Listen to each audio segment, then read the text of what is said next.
Deixa eu contar para você sobre Ezequiel.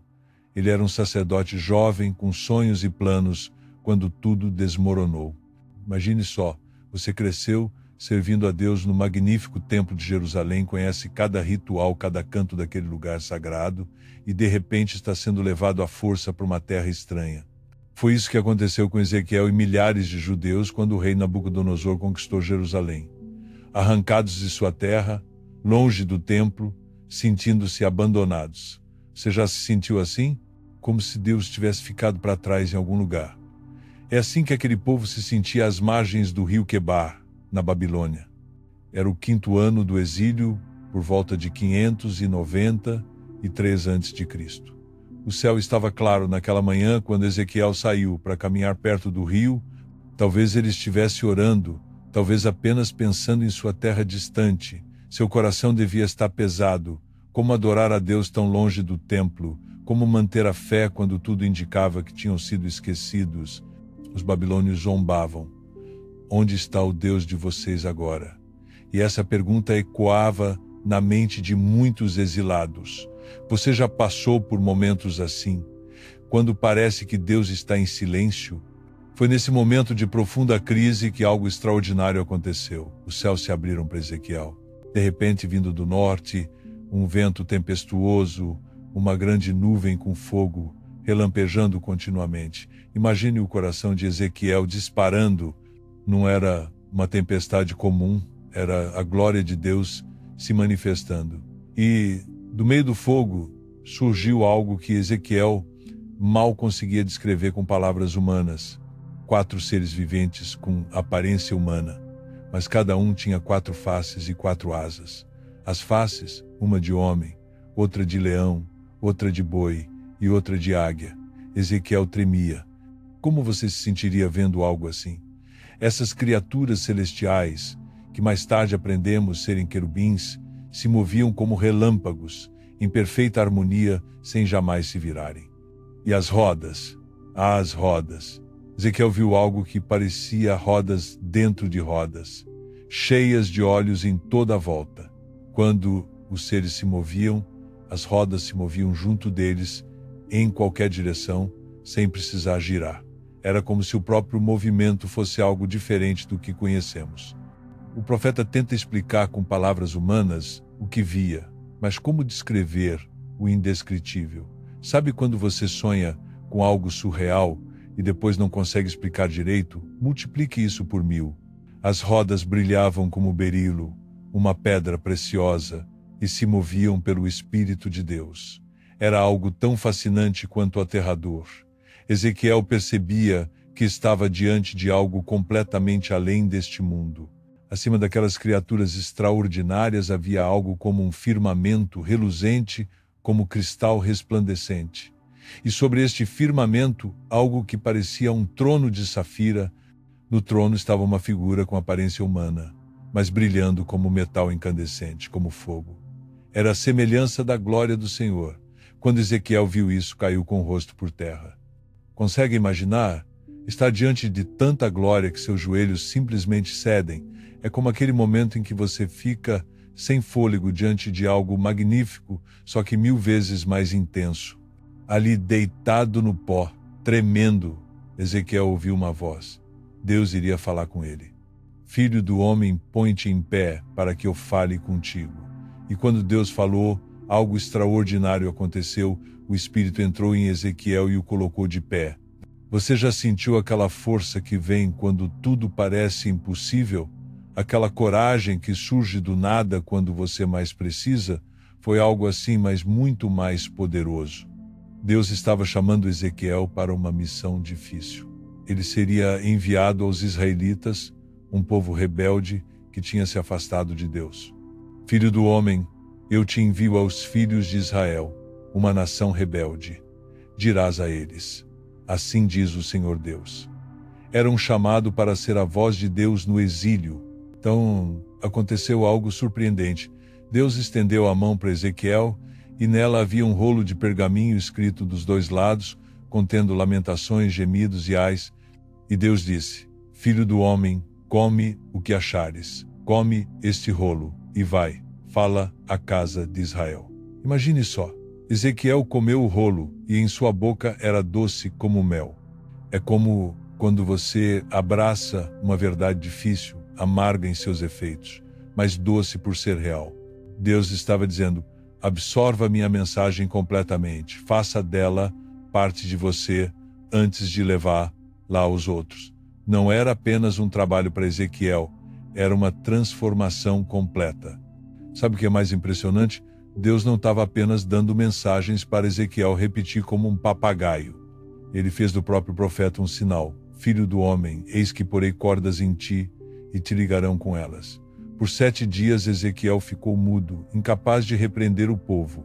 Depois Deus o usou de formas que pareceriam loucura para qualquer um. Imagina só ter que deitar de lado por 390 dias e depois mais 40 dias do outro lado, como símbolo dos anos de iniquidade de Israel e Judá, ou ter que raspar a cabeça e a barba, dividindo os cabelos em 3 partes, como sinal do que aconteceria com Jerusalém. Ezequiel obedeceu a tudo, e as visões não pararam por aí. Em uma delas, Ezequiel foi levado em espírito até Jerusalém, para ver as abominações que aconteciam no próprio templo de Deus. Ele viu os anciãos de Israel adorando ídolos em quartos secretos, mulheres chorando pelo deus pagão Tamuz, homens no pátio do templo adorando o sol. Dá para sentir a tristeza de Deus nessa visão?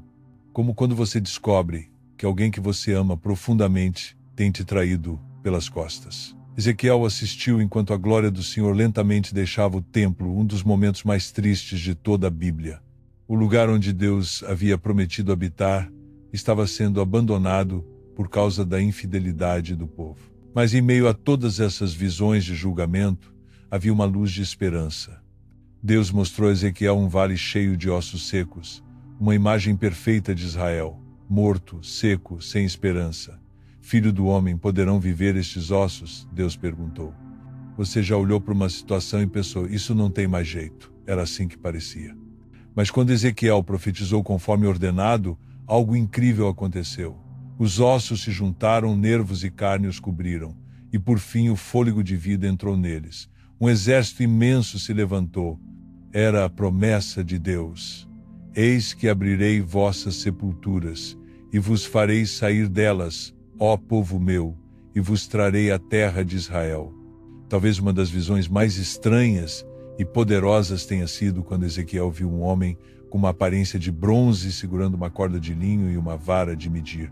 Este ser misterioso levou Ezequiel em uma jornada minuciosa, medindo cada detalhe de um templo que não existia, pelo menos não ainda.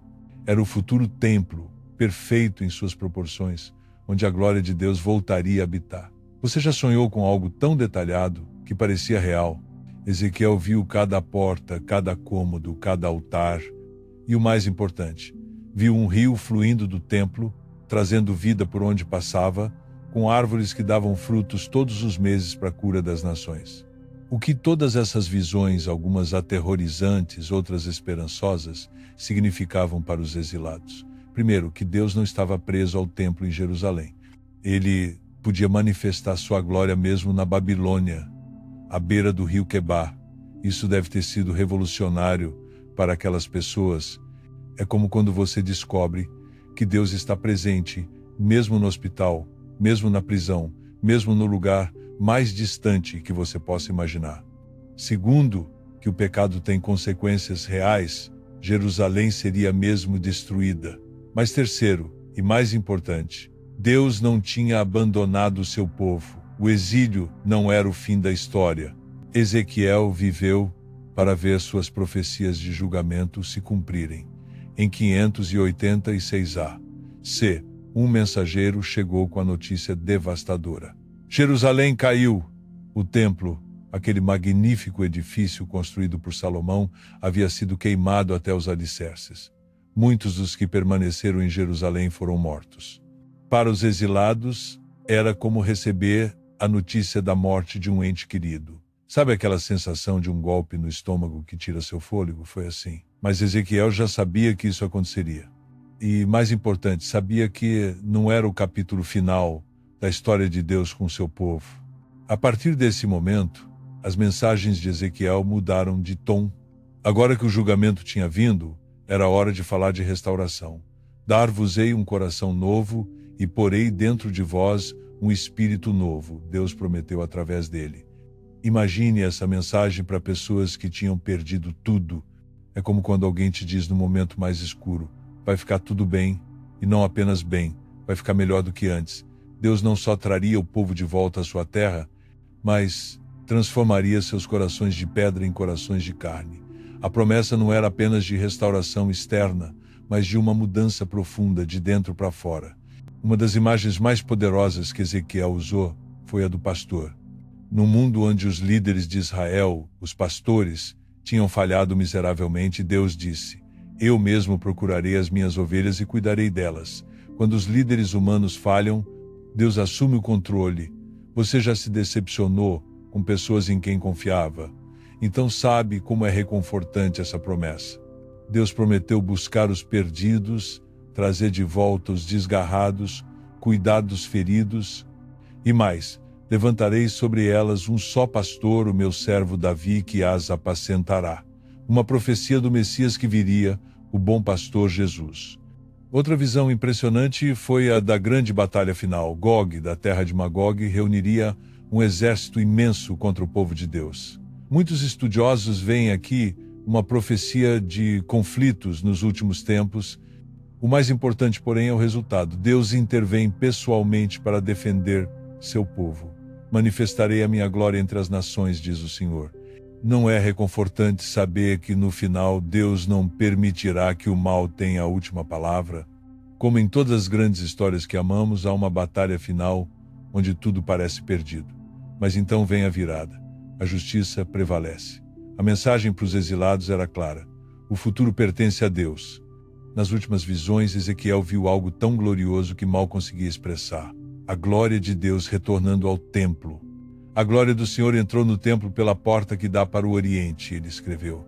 Aquela mesma presença divina que ele tinha visto deixando o templo, agora voltava em todo o seu esplendor. E Deus declarou: este é o lugar do meu trono, onde porei a planta dos meus pés, onde habitarei no meio dos filhos de Israel para sempre. Imagine a emoção de Ezequiel. É como quando você reencontra alguém muito amado após uma longa separação. O círculo se fechava. A visão final era de uma cidade renovada, com 12 portões nomeados segundo as tribos de Israel, medindo aproximadamente 2-4 quilômetros de cada lado. E o nome dessa cidade? O Senhor está ali. Não é maravilhoso? Todo o livro começa com exilados se perguntando: onde está Deus? E termina com a certeza de que Deus estará com seu povo para sempre. É como quando, após uma longa noite de tempestade, você vê o sol nascer e percebe que sobreviveu, que está amanhecendo. As visões de Ezequiel, por mais aterrorizantes que fossem, às vezes terminam com essa promessa reconfortante de presença divina. O ministério de Ezequiel durou cerca de 22 anos. Não sabemos exatamente como ou quando ele morreu. Mas sua mensagem sobreviveu por mais de 2,6 anos e continua falando conosco hoje. Sabe o que mais me toca nessa história? É que Deus se revelou no exílio. Quando o povo estava mais distante do que consideravam sagrado, Deus apareceu de forma mais intensa do que nunca. Isso nos ensina algo precioso. Nossos momentos de maior crise podem ser os momentos de maiores revelações. Quando tudo parece perdido, quando estamos longe de tudo o que consideramos seguro, é exatamente aí que Deus pode se manifestar de formas surpreendentes. E o que isso significa para a nossa vida? Primeiro, que Deus não está limitado a templos feitos por mãos humanas.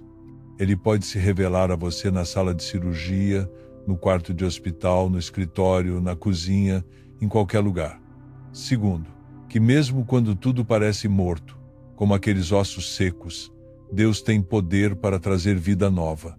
Você tem alguma área da sua vida que parece sem esperança? Ezequiel nos lembra que nada é impossível para Deus e, finalmente, que mesmo nos momentos de julgamento e disciplina, Deus tem um plano de restauração. Ele não nos castiga para nos destruir, mas para nos transformar. No final, o nome da cidade é O Senhor Está Ali, e essa é a nossa maior esperança. Se essa história tocou seu coração como tocou o meu, deixe um like carinhoso para me animar a continuar. Se inscreva no nosso canal, para não perder as próximas histórias que vão alimentar a sua alma. E me conta aqui nos comentários qual parte dessa história mais mexeu com você. Fico esperando sua resposta. Que Deus abençoe grandemente sua vida.